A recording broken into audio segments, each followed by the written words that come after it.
Di sini saya dapat berbagi, dapat bercerita tentang masalah saya. Apalagi kalau masa pandemi ini cukup banyak masalah ya, yang awalnya udah ada rencana, udah ada kegiatan gitu, akhirnya harus di cancel, harus ditunda, harus dipending. Sehingga itu kadang membuat saya juga shock gitu. Wah, aturan saya bisa melakukan ini, tapi rencana saya gagal karena masa pandemi ini.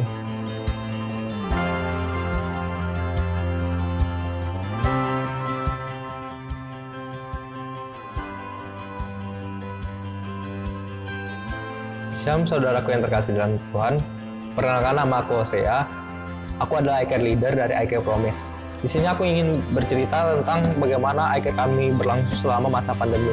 Bicara tentang iCare Promise, iCare kami terdiri dari usia mahasiswa sampai pekerja. Di sini walaupun ada perbedaan tentang umur yang cukup jauh, tapi kami bisa bercengkerama satu sama lain. Sebelum masa pandemi, biasanya kami sering nongkrong di kafe-kafe. Terus jika iCare, kami biasanya di gereja melaksanakan iCare, menyembah dan memuji nama Tuhan. Di situ kami memiliki ikatan yang cukup erat satu sama lain karena sering bertemu, sering bercerita secara langsung. Tapi saat masa pandemi berlangsung, ya awalnya kami sedikit shock ya.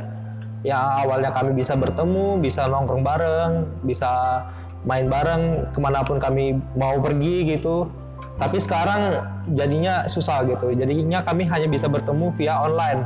Awalnya gak terbiasa ya dengan iCare secara online.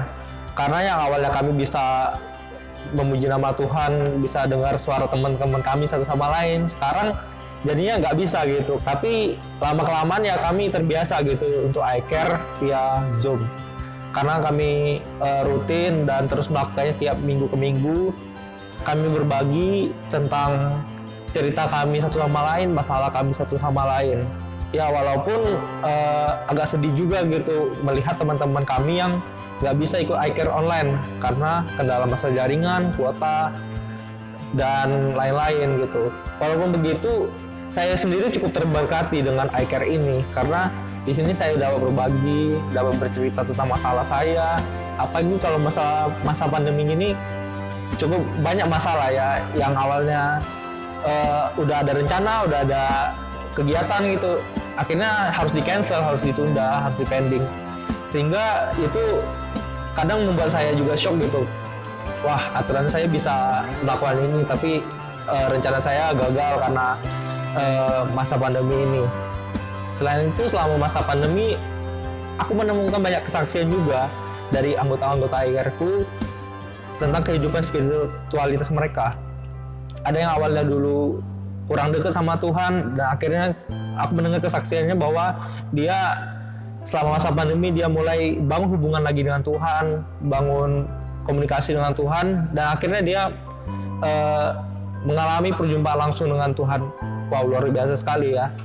Dan juga ada yang awalnya gak punya pekerjaan, akhirnya malahan pada saat masa pandemi malah dapat pekerjaan. Luar biasa. Dan walaupun begitu, ada juga teman-teman kami yang punya masalah, punya pergumulan yang cukup berat, tapi akhirnya dia cerita ke kami, dia terbuka, dan akhirnya dia pun mendapat jawaban tentang masalah dia. Walaupun solusi dari kami mungkin tidak cukup menjawab ya untuk dia, tapi aku percaya bahwa Tuhan yang menjawab langsung melalui apa yang terjadi dalam kehidupannya. Jadi di sini aku ingin mengajak saudara-saudara yang terkasih dalam Tuhan, yuk kita ikut iCare, karena di sini kita bisa saling membangun satu sama lain, saling encourage. Karena kalau misalnya kita menjalani masa pandemi ini sendiri, setiap pergumulan kita sendiri, itu bakal terasa berat. Tetapi ketika kita mulai berbagi, mulai terbuka, mulai sharing beban kita satu sama lain, percayalah bahwa di situ Tuhan bekerja untuk membantu kita dalam meringankan masalah ini melalui komunitas. Masalah yang awalnya besar, kalau kita tanggung bersama akan menjadi terasa ringan. Jadi yuk saudara-saudara ikut iCare. God bless you.